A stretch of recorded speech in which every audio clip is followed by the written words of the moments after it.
Fernando de Magallanes lleva 9 meses navegando por el Océano Atlántico. ¡Cazad velas! Las tormentas invernales azotan día a día con más fuerza al hemisferio sur.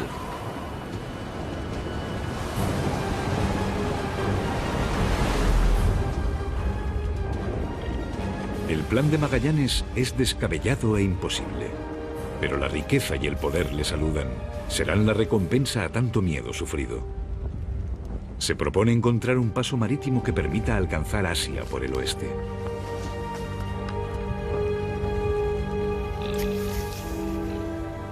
Oh, Señor, déjame encontrar el paso. Sé que existe. Tiene que haber un paso. Haré lo imposible. ¡Viajaré hasta el fin del mundo! Su meta son las legendarias Islas de las Especias en el Océano Índico.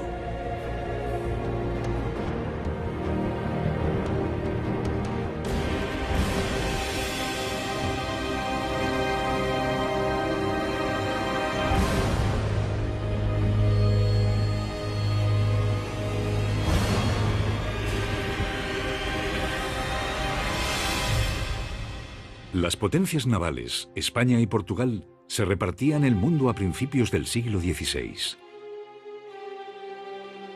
Su pacto era no entrometerse en el expolio de otros países. El Papa Alejandro VI promete a España los tesoros del Nuevo Mundo del Oeste, a Portugal las riquezas de África y Asia al este. Aunque aún mantienen una tensa relación a causa de las Islas de las Especias. Los españoles no tienen forma de llegar hasta ellas. La única vía conocida es la ruta que atraviesa aguas de dominio portugués. Es la era de los grandes descubrimientos. Desde que Colón descubrió América para los españoles y Vasco de Gama les enseñó la ruta de la India a los portugueses, se estableció una lucha sin cuartel entre las dos grandes superpotencias navales de Occidente, Portugal y Castilla. A partir de ahí, unos minúsculos productos como las especias tenían un valor estratégico incalculable. Quien los dominase, quien controlase la ruta hacia las especierías, dominaría el mundo. Valladolid, el feudo del monarca español. Hace poco que Carlos I de España llegó al trono. Ahora quiere ampliar su poder. Está empeñado en conquistar las riquezas de la tierra y comienza una carrera exhaustiva con Portugal para hacerse con la hegemonía de los 7 mares.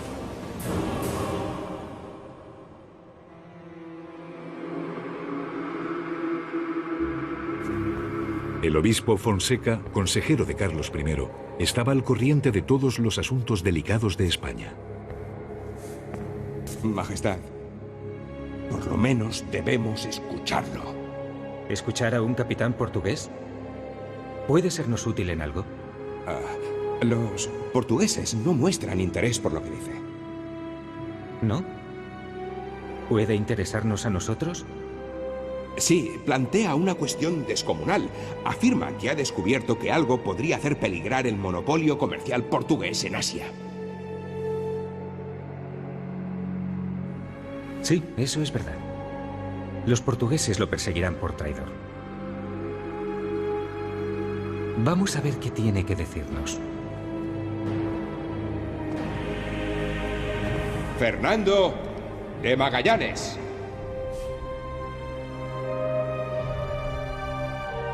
Majestad. Magallanes era portugués. Y como portugués iba a ser el jefe, iba a mandar sobre una armada castellana. Ahí está realmente la clave de la cuestión. Si Magallanes hubiese sido castellano, hubiese sido además de la nobleza castellana, probablemente no hubiese habido ningún tipo de problemas como los que hubo. El portugués Magallanes convence a Carlos I para que apoye su plan. Esto despierta la envidia de los españoles. ¿Es verdad que vais a confiarle una flota a ese traidor? ¿Quién nos garantiza que no trabaja en secreto para los portugueses? Vos deberéis controlarle. Magallanes será el capitán general, pero en las otras 4 naves habrá capitanes españoles. Entre esos 4 estáis vos, Juan de Cartagena. El rey os da su confianza. ¿Queréis someternos a las órdenes de un capitán portugués? Así lo quiere el rey. Juan de Cartagena es un grande de España, es sobrino del obispo Fonseca, mientras que Magallanes es un humilde escudeiro, es un humilde noble de cuarto grado en Portugal. Esa diferencia de estatus hará que exista esa confrontación desde el principio.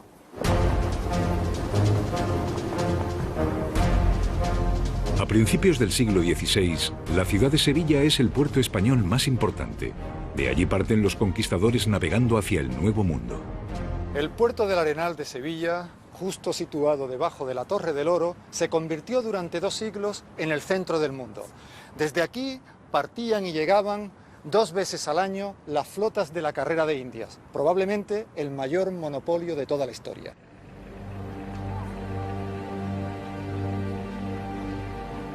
En el archivo de Indias se guardan los documentos de la historia colonial española. José de la Fuente sigue desde hace tiempo las huellas de Magallanes.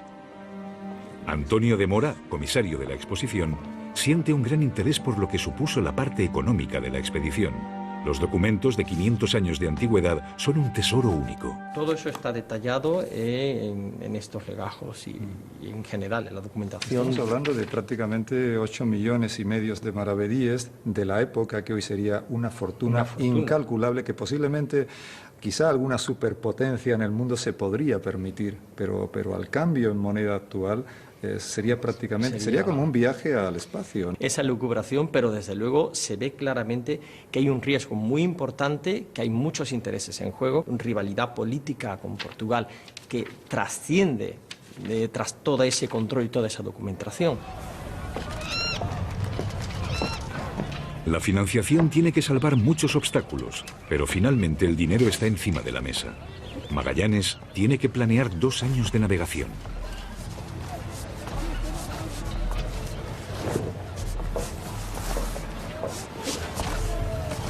En realidad, Magallanes podríamos entender que se le dieron 5 antiguallas, 5 barcos que estaban en muy malas condiciones, pero su pericia náutica, su pericia como gran conocedor del mundo de la navegación y de los barcos, consiguió que al final lo que eran unos barcos, digamos, de mal porte, pues acabaran siendo 5 verdaderas joyas de la navegación, como se demostró.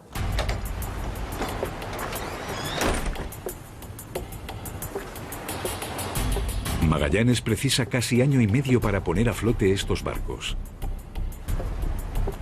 Antes de hacerse a la mar, llena los barcos de todo cuanto precisa para este viaje.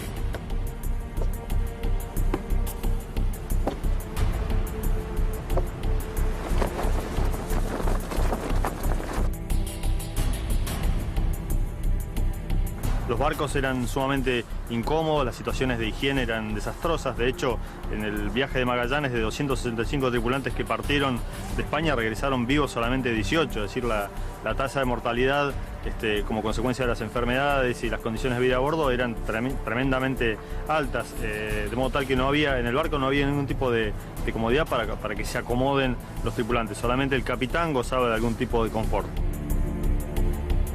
Los marineros duermen amontonados entre cajas, bidones, sacos y velas. Expuestos al frío, el calor y la humedad sin protección alguna. Cuando los españoles que financian la expedición se enteran de que Magallanes quiere contratar a paisanos portugueses, tratan de impedirlo a toda costa. Pero no le ponen inconveniente a un joven de la nobleza italiana, Antonio Pigafetta. Personalmente, Magallanes lo vio como una anécdota. Bueno, hay que imaginar cuando se presenta Pigafetta ante Magallanes, pues lo primero que se le ocurrió a Magallanes es preguntarle: ¿usted qué sabe hacer? No tenéis semblante de marinero. ¿Sois soldado? ¿Cañonero? ¿Carpintero? No. Pues, ¿qué queréis? Quiero viajar a países lejanos. Vamos a estar 2 años navegando. El final es incierto. Sé hablar varios idiomas y sé escribir. Alguien tiene que relatar una expedición así y escribirlo para que los que no están puedan saber lo que sucedió.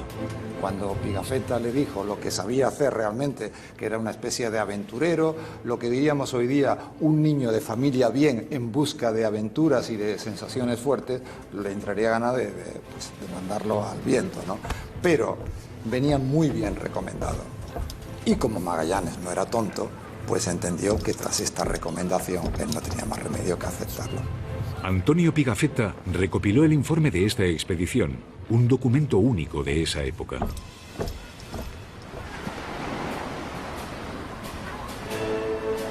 El 10 de agosto de 1519 zarpan del puerto de Sevilla 5 naves. Para Magallanes es un sueño hecho realidad. A partir de ahora es él quien marca el rumbo. Empieza un viaje hacia lo desconocido. ¿Encontrará la ruta hacia las Islas de las Especias dirigiendo sus velas hacia el oeste? ¿Conseguirá la ventaja definitiva de la hegemonía de los mares del mundo en la lucha contra Portugal?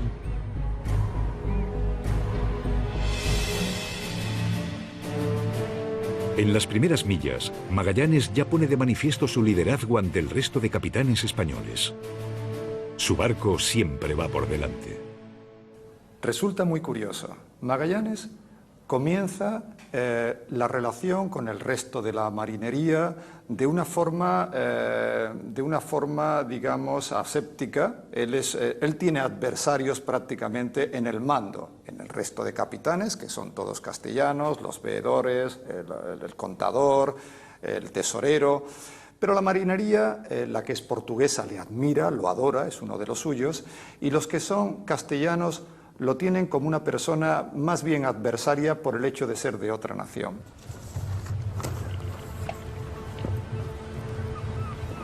Cuando Magallanes amarra en Tenerife para abastecerse de agua potable, le alcanza una misiva desde Sevilla.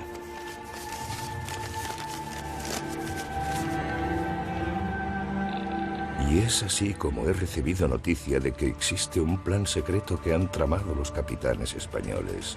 A la primera oportunidad que se les presente habrá una rebelión contra vos. Y no os debe sorprender saber quién es el cabecilla de la conspiración. Juan de Cartagena. El fiel servidor y hombre de confianza del obispo consejero del rey Carlos I. Portugal también está interesado en arruinar el proyecto de Magallanes. Hay mucho dinero en juego. Se arma una flota que yo incluso pensaría que después de las últimas investigaciones, no solamente una flota, sino que se intenta establecer una estrategia múltiple para en distintos puntos del planeta neutralizar, acabar con el ambicioso proyecto de Magallanes. 30 grados estribor. ¡Estribor! Magallanes no hace partícipe a nadie de sus planes. Percibe la traición por doquier. Cuando tocan a Diana da sus órdenes para toda la jornada. No acepta consejos ni mucho menos oposición. Desde que recibe la advertencia no pierde de vista a un hombre en concreto. Juan de Cartagena, su vicealmirante. ¿Por qué habéis cambiado el rumbo sin consultarnos?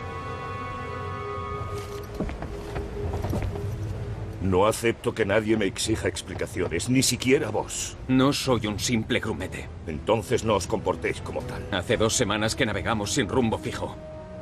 Los marineros murmuran y yo también me pregunto qué sucede. ¿Quizá nos queréis entregar a vuestros compatriotas? ¡Callad o voy a...! ¿Me amenazáis? ¿Un portugués a un español? ¿Qué planeáis? ¿A dónde vamos? Queremos saberlo. No voy a permitir actitudes exigentes. Soy el comandante general de esta flota. Cualquiera que se oponga a mí pone en peligro la empresa de Su Majestad el Rey. Ya no comandaréis más la nave San Antonio. ¡Relevado!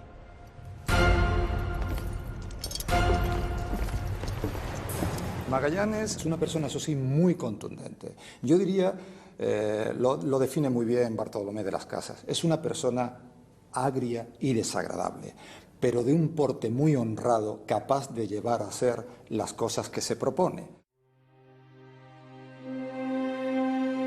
Magallanes bordea la costa de América del Sur tras 2 meses de navegación. Quiere encontrar ahí un paso. Cualquier cabo puede albergar la ruta anhelada. A bordo, todo el mundo está nervioso. La inquietud se extiende entre la tripulación. La búsqueda continúa sin éxito. ¡Agua! ¡Solo agua! El mar se extiende por el oeste hasta el infinito. Por fin. Dios mío, gracias. Sabía que llegaríamos a conseguirlo. Comprueba qué profundidad tenemos. No vaya a ser que encallemos.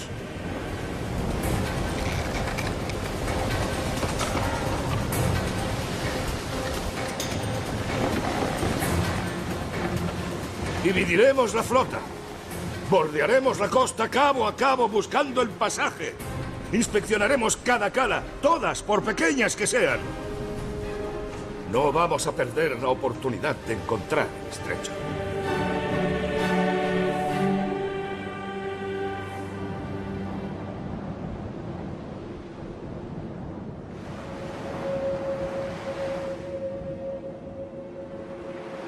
La desembocadura del Río de la Plata en Buenos Aires es inmensamente grande, con una longitud de 290 kilómetros y una anchura de 220 kilómetros.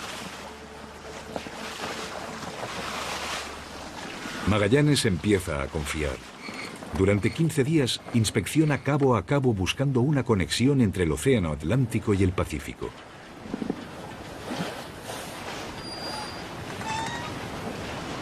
Juan Petroni navega desde hace muchos años por esa desembocadura, que se puede confundir con el mar. Y en esa búsqueda, él ingresa en el Río de la Plata, sin saber que esto era un río, no era un mar, sin saber. Y con la intención de manejarse en este río como si fuera el mar, pero no era. Entonces vinieron las sorpresas del viento, del agua, de la profundidad, de las olas. Entonces Magallanes hace una prueba sencilla.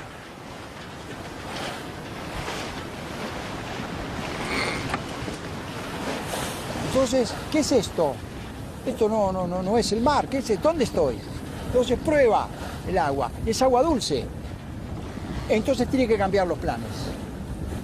Y tiene que irse del Río de la Plata. Esto es.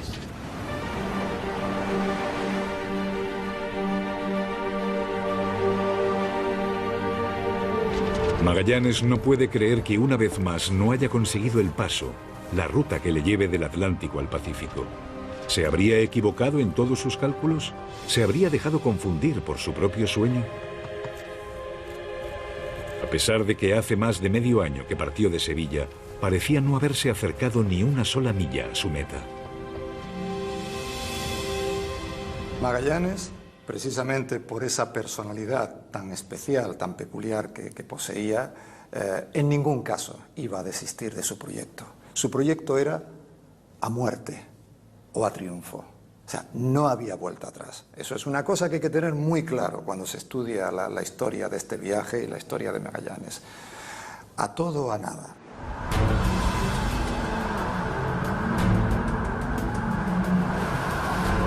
Magallanes sigue navegando hacia el sur y de repente, pleno invierno. ¿Cómo puede justificar ante su tripulación proseguir la búsqueda?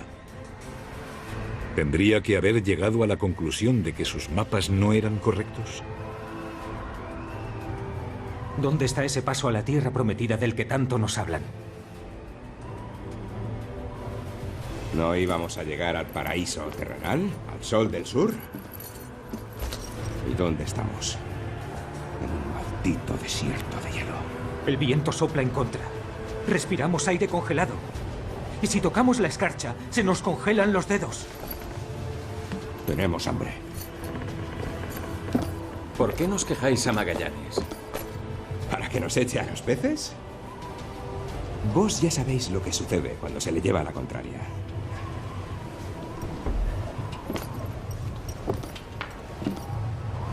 Quizá sería mejor dar la vuelta y volver a nuestros hogares. Hay muchos que piensan como nosotros. Sí. Y cada vez son más.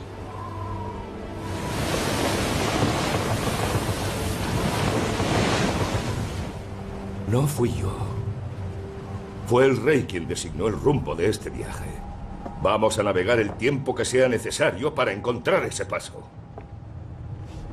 Si no en este invierno, pues la próxima primavera. Hasta ahora no os ha faltado pan ni vino. Y hay suficiente agua fresca. A ver si alguien lo entiende. Estamos a punto de conquistar un nuevo mundo, el mundo de las especias. Cuanto mayores sean los esfuerzos y los peligros, más ricos seremos. Debemos continuar hasta encontrar el pasaje. ¡No nos rindamos! El rey nos pagará generosamente. Magallanes está obsesionado con su meta que parece muy lejana. Casi no avanza a causa de las tempestades invernales del hemisferio sur. Entonces, se abre inesperadamente delante de él un nuevo cabo.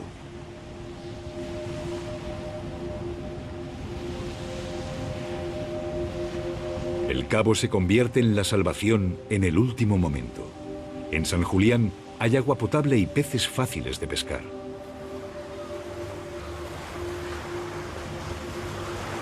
Magallanes decide establecer ahí su cuartel de invierno sin consultarlo a la tripulación. En la latitud sur 49 grados 30 minutos encontramos un buen puerto. Decidimos pasar aquí el invierno y esperar a la estación apropiada para proseguir el viaje. Magallanes deja que le adelanten los barcos. Llevan ya 9 meses en ruta. Los marineros se encuentran con animales que no habían visto en su vida. Pingüinos y focas.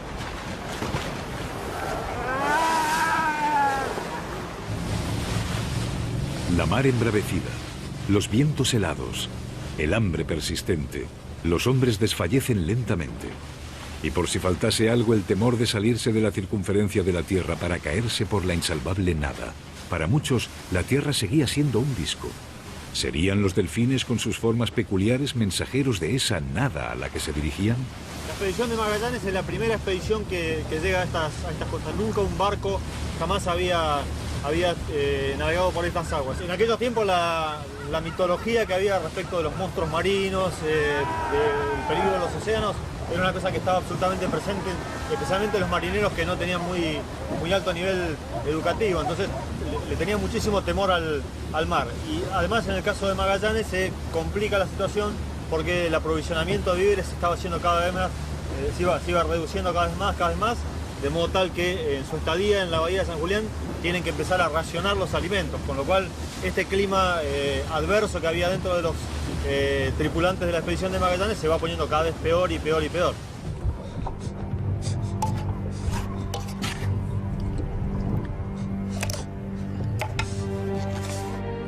¿Hasta cuándo habrá que aguantar esto? Las ratas viven mejor que nosotros. El descontento crecía entre la tripulación. A pesar de ello, Magallanes no reparó en racionar la comida. El pan y el vino tenían que alcanzar hasta llegar a las Islas de las Especias. Esto podría suponer meses.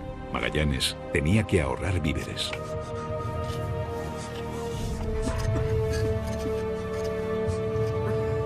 Cuando Magallanes llega al puerto invernal de San Julián, las condiciones ya son verdaderamente terroríficas. La tripulación está cercana al motín. Aquello es un polvorín que está dispuesto a estallar en cualquier momento.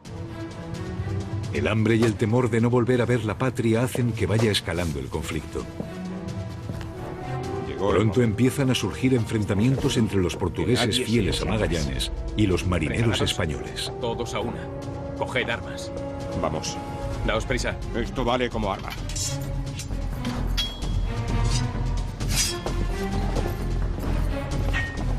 La noche del 2 de abril de 1520 estalla finalmente el motín.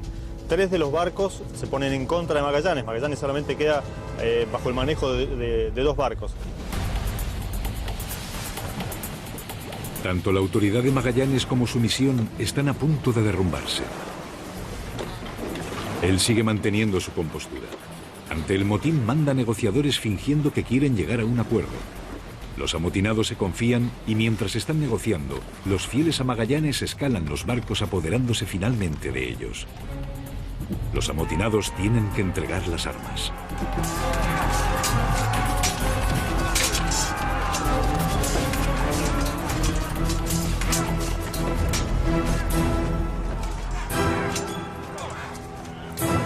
Esa noche del 2 de abril, Magallanes logra controlar ese motín, demostrando un extraordinario manejo militar de la situación, manejo de la estrategia, y al día siguiente Magallanes planea hacer un juicio, llevar a todos los que él considera culpables de este motín a juicio. Ese juicio iba a ser decisivo en el destino de la Armada de Magallanes.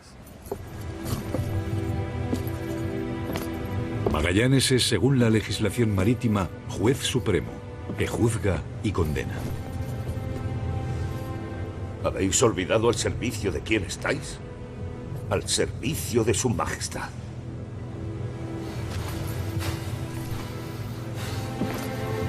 ¡Al servicio de España! No podéis acusarnos de no cumplir con nuestra obligación. ¿Ahora también sois cobardes? Llegué a pensar que al menos teníais el valor que caracteriza a los españoles. ¿Dónde está el paso que nos lleva a las Islas Molucas? Llevamos meses en este desierto de hielo. ¡Queremos regresar! ¡Jamás! Antes muerto que regresar humillado. Ya hemos perdido demasiados hombres. Se han muerto de frío. O se han caído por la borda. ¿Es eso lo que queréis? ¡Al diablo con las especias! ¡Al diablo con el oro! Quizás consideráis que sería justo matarme. Habéis traicionado algo más que nuestro objetivo. Ya no sois dignos ni de sentaros en un barco con nosotros.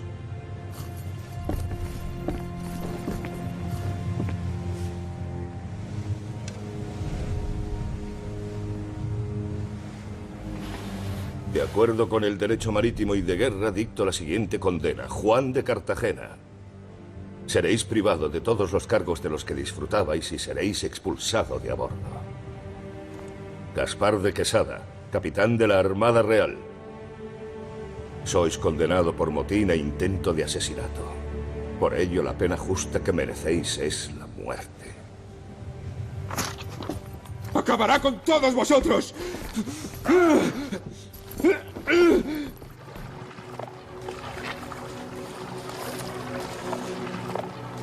Uno por todos. Magallanes tendría que haber condenado a muerte a una quinta parte de los hombres según la legislación marítima. Pero eso hubiera supuesto el fin de su expedición. No hubiera tenido bastantes hombres para seguir el viaje. Magallanes hace caer sobre Gaspar de Quesada toda su crueldad como ejemplo de su intransigencia.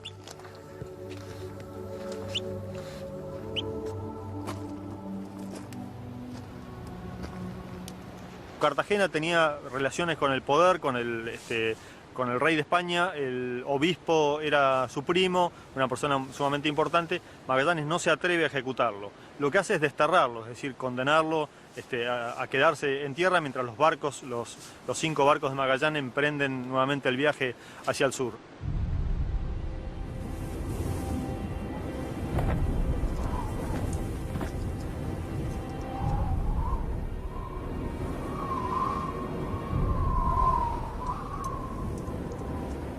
Juan de Cartagena es desterrado en el Cabo de San Julián, dejándole solo algo de comida. En la salvaje Patagonia le esperaba una muerte segura, aunque más lenta y cruel. Dios mío. Dios mío. Os lo suplico. No. No voy a poder. ¡No me dejéis aquí! ¡Volved a por mí! ¡Volved ahora mismo! ¿Qué he hecho? ¡Esperad! ¡Volved! ¡Dios mío! ¡Dios mío! Los restos de Cartagena serán encontrados mucho tiempo después al pie de esta horca que levanta Magallanes, que no llega a usar en la bahía de San Julián, pero que la levanta como un símbolo del destino que les esperaba a aquellos que osaran amotinarse en contra de él.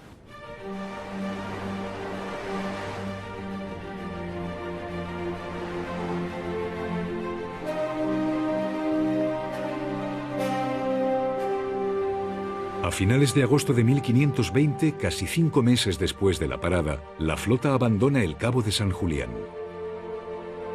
Ha pasado el invierno. Magallanes prosigue en busca de la ruta marítima. No hay tribulación que le haga retroceder. No le importa que sus hombres hayan dejado de creer en el éxito de su misión. Dar la vuelta ahora sería darle la victoria a sus enemigos. Cuando se vuelve a abrir el mar hacia el oeste, vuelve a surgir la esperanza. Manda 2 naves de avanzadilla. Comienza una larga espera.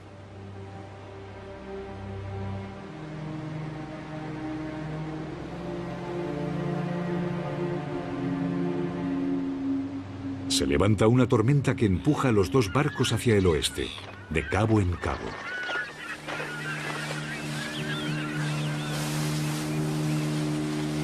Cristian Manca trabaja en el Museo Magallanes en Punta Arenas, en el cono sur de Chile.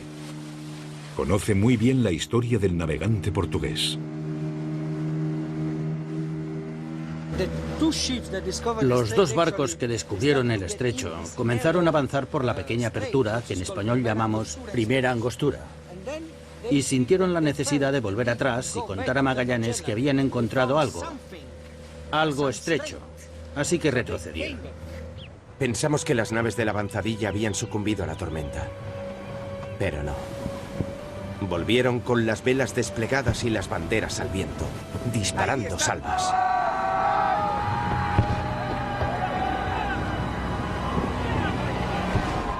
Las naves de avanzadilla regresan con buenas nuevas. La ruta se alargaba más y más hacia el oeste, y el agua seguía siendo igualmente salada. Seguro que no es un río, como el de Río de la Plata. ¿Habían conseguido llegar a la apertura? Magallanes y su flota van tanteando cabo a cabo, fiordo a fiordo, pasando por peñones y bancos de arena. Cada vez se ramifican más las aguas en ese laberinto. La cuestión era dividirse cuando el estrecho se separa en 2 brazos. Uno no tiene salida y el otro va hacia el norte otra vez. En este punto es donde Magallanes tuvo más problemas. Tenía que dividir la flota y eso era la primera vez que sucedía.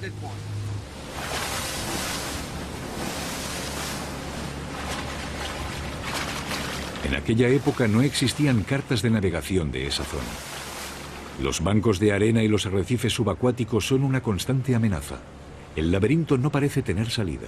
Es cuestión de valor y perseverancia. Una y otra vez vuelven los barcos y se dirigen nuevamente hacia el oeste. ¿Habrá alguna salida de ese laberinto marino? Esto no es un estrecho normal. Tiene 600 millas de aguas navegables. Y ellos fueron los primeros que se adentraron en él. Tenían miedo de todo lo que les rodeaba. La gente, el tiempo. Así que tuvieron que luchar contra las condiciones del estrecho.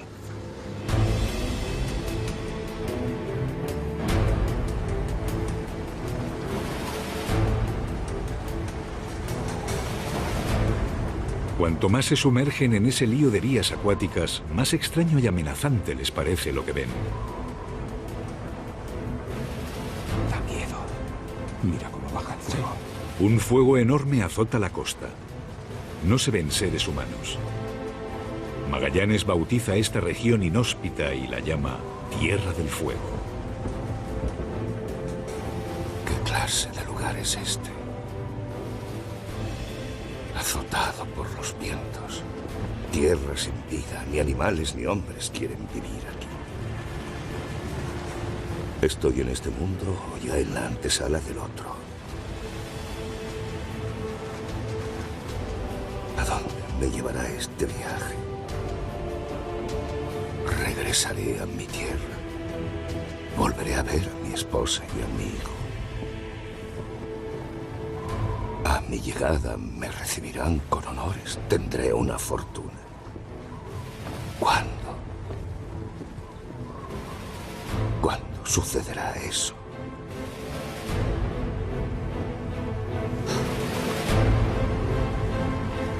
Magallanes busca durante más de un mes la ruta del oeste. Sin instrumentos de navegación modernos. Exprime a su gente hasta la última gota. Quien no se ha planteado hasta el momento acabar con su vida, seguro que ahora lo hará. Y entonces llega el giro decisivo.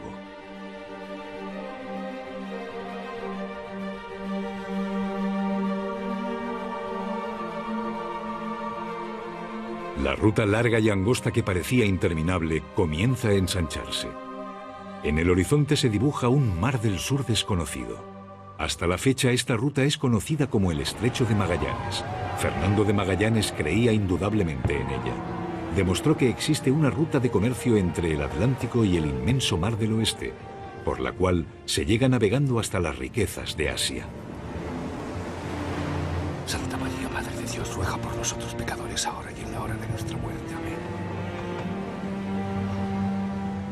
Gracias, Señor. Magallanes estaba en la gloria. Os podéis imaginar, si estás 5 años buscando algo, porque hay que calcular 5 años, preparar la expedición, convencer a Carlos I para que le apoye, el viaje, el motín, y si finalmente lo encuentras, estás en la gloria. Pero solo un par de días después recibió la noticia de que uno de los barcos, el que llevaba las provisiones, toda la comida, había desaparecido. Y luego, de la alegría, pasas a la desesperación otra vez.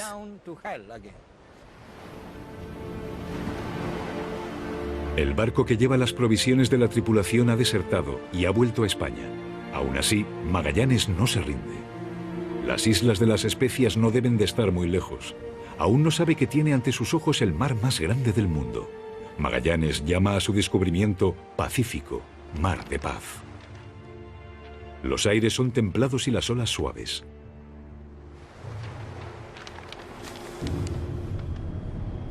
Será un viaje largo. Días, semanas, pasan meses, pero no hay tierra a la vista. Vuelven las dudas, la desesperación. ¿Encontrarán algún día las Islas de las Especias? Nada más encuentran un sol abrasador y un mar interminable. Ya solo es cuestión de sobrevivir.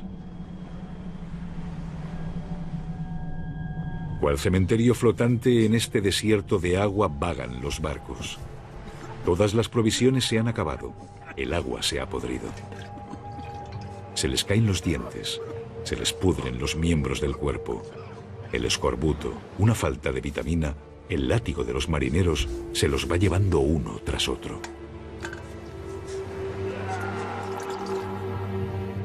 Vi a uno que miraba con ojos ávidos a un español que acababa de morir, mientras movía la mandíbula como si algo masticara. No había duda de que estaba pensando qué parte del cuerpo muerto podía cortar para comérsela cruda inmediatamente.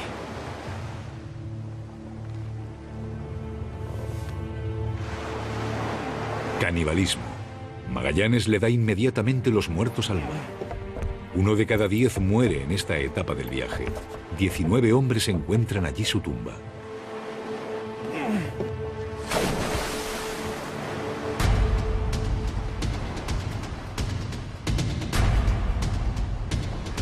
¡Tierra! ¡Tierra a la vista! ¡Tierra a la vista! La salvación en el último momento. Después de 3 meses y 20 días, tierra a la vista. Llevan 1 año y medio de travesía.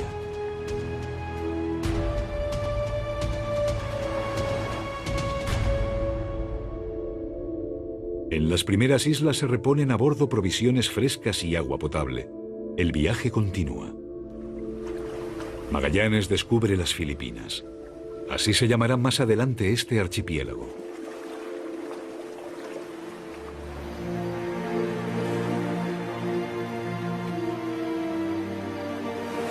Las islas fértiles tienen que haber sido como el paraíso terrenal para estos hombres. Aún queda muy cerca el recuerdo del hambre, la sed y la muerte. Parece que las promesas comienzan a cumplirse.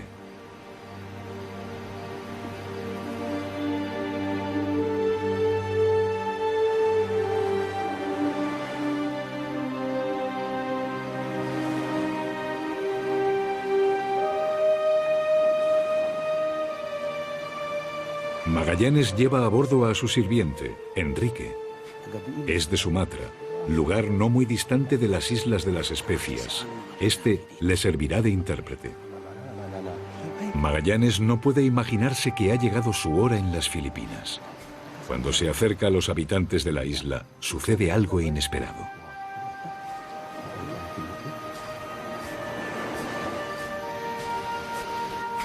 Señor, puedo entender lo que hablan. ¿Estás seguro? No lo entiendo todo, pero sí algunas palabras. ¿Sabes lo que eso significa? Significa que no estamos lejos de mi casa. De nuestra meta, Enrique. No creo que el propósito original de Magallanes de llegar a las Islas de las Especias, las Molucas, fuera para probar que la Tierra era redonda. Yo creo que a Magallanes le daba igual si el mundo era plano o redondo. Él intentaba probar que los portugueses se equivocaban. Si yo fuera Magallanes, que había sido rechazado por el rey de Portugal y financiado por la corona española, se lo demostraría a los portugueses. He encontrado una nueva ruta y esto será tu final. El monopolio portugués de las especias está a punto de acabar, gracias a lo que yo voy a hacer. Magallanes ha descubierto un archipiélago cerca de las Islas de las Especias, del que nadie tiene conocimiento en Europa. Se apodera de él en nombre de Carlos I y en el suyo propio.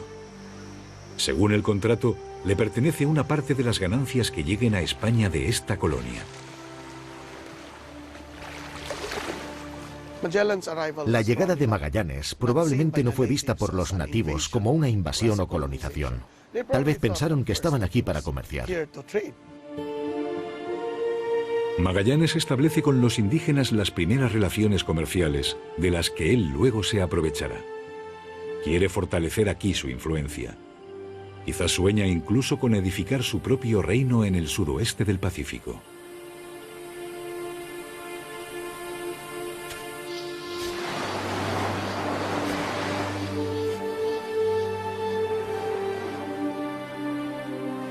Magallanes es una persona profundamente religiosa.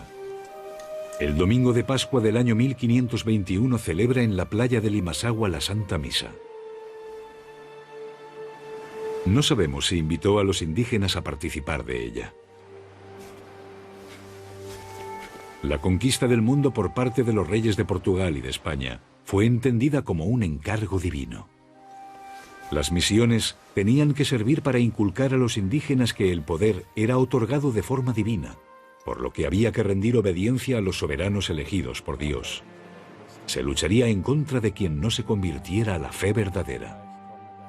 Él estaba intentando convencer a los nativos para que se pusieran del lado de España, para que se hicieran amigos de España y comerciaran. Así que nunca sabremos, si se hubiera quedado más tiempo, si hubiera llevado a cabo la conquista, si habría sido igual de grande y brutal que la acometida por los conquistadores de América del Sur.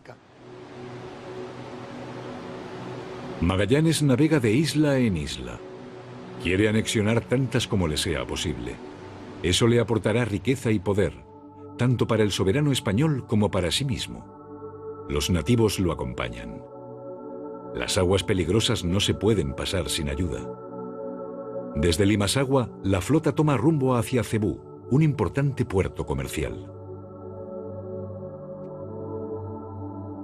Magallanes y a la corona española le interesaba tener a un líder, a una alianza fuerte, poderosa, que diese confianza, lógicamente, en esa zona del planeta para el posterior control de la ruta de las especierías. Y lo ve a Humabón, al rey de Cebú, lo ve como una persona muy adecuada para ello. El rey de Cebú está en guerra con el líder de la isla vecina. Es un litigio de aduana. Magallanes quiere luchar por el rey Humabón para demostrar su poder.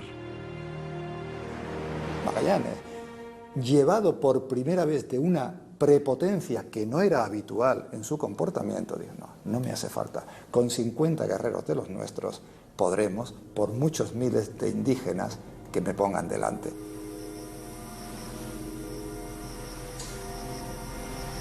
El contrincante de Magallanes, Lapu Lapu y sus guerreros eran de armas tomar. Era un guerrero. Tenía un pueblo entero luchando entre sí para controlar el territorio. Y se marcaban el cuerpo, se hacían tatuajes por cada batalla ganada. Es por eso por lo que Pigafetta describió a los Raya Humabón como gente con tatuajes de fuego en la cara. Se habían quedado sin espacio en el cuerpo para los tatuajes y finalmente habían llegado a la cara. Magallanes llegó sin tener idea alguna de lo que podía pasar y no estaba preparado.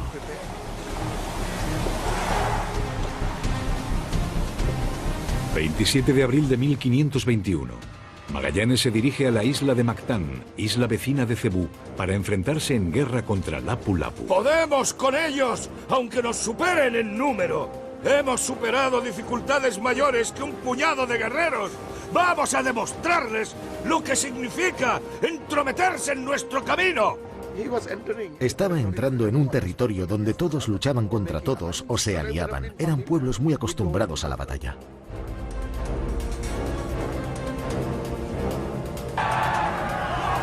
¡Fuego! Disparamos al enemigo desde los botes. Disparamos durante una media hora sin hacerles demasiado daño. En el instante en que dejamos de disparar, los nativos atacaron a muerte.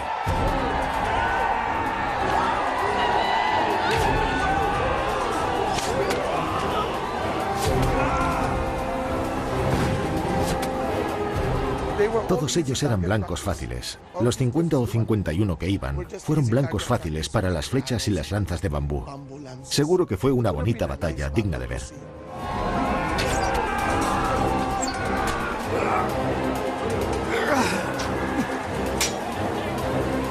¡Atrás! ¡Retirad al barco!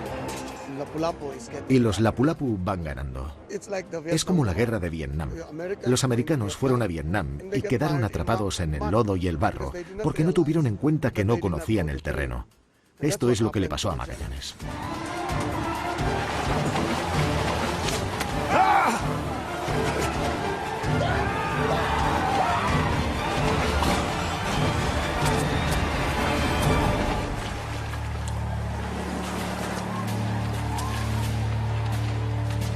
Magallanes ha muerto. Demostró una constancia inamovible dando prueba de ella en la adversidad más grande. Dios haga que su fama le sobreviva.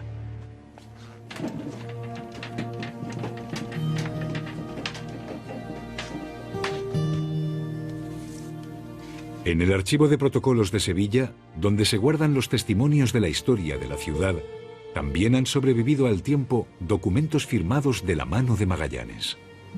Su fama sigue viva a pesar de no llegar a alcanzar su gran meta, las Islas de las Especias.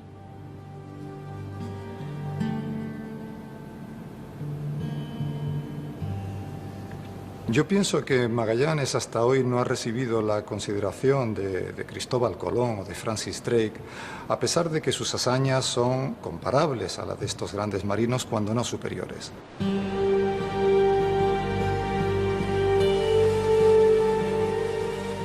Bajo el mando del capitán español Juan Sebastián Elcano, los hombres de Magallanes prosiguen su viaje.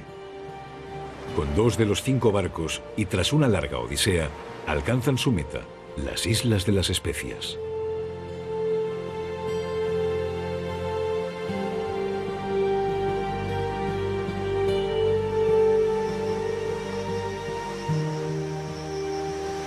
Allí, en las Molucas, los marineros cargan esos tesoros por los que Magallanes había arriesgado tanto: nuez moscada y clavo.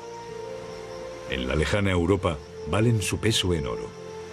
Junto al oro y la plata, son las especias las que dan poder y riqueza a la corona portuguesa y a la española. Pronto extenderán sus brazos las otras naciones europeas.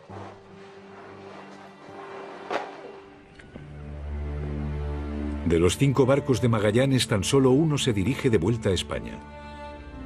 El Victoria navega miles de millas por aguas de dominio portugués, siempre acompañado por el miedo de ser descubierto y expoliado.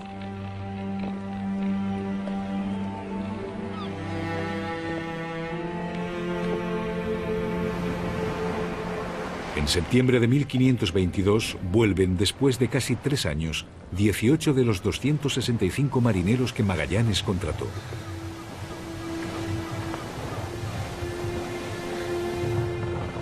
Entre los 18 se encuentra Antonio Pigafetta. La vuelta al mundo a vela de Magallanes se debe a la fama que le dio Pigafetta.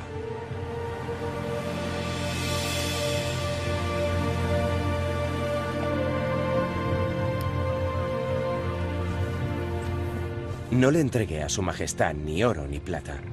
Sí le pude entregar otras cosas a sus ojos más valiosas. Entre otras, este cuaderno en el que relaté todos los acontecimientos vividos en nuestra expedición a las Molucas.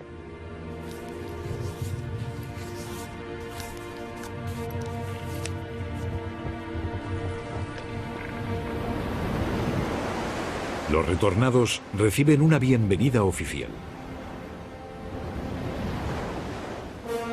El estrecho de Magallanes, cuyo descubrimiento tanto costó y por el que tantos dieron su vida, no resultó ser una vía comercial rentable y no cobró la importancia esperada. Navegar en sus aguas es demasiado difícil.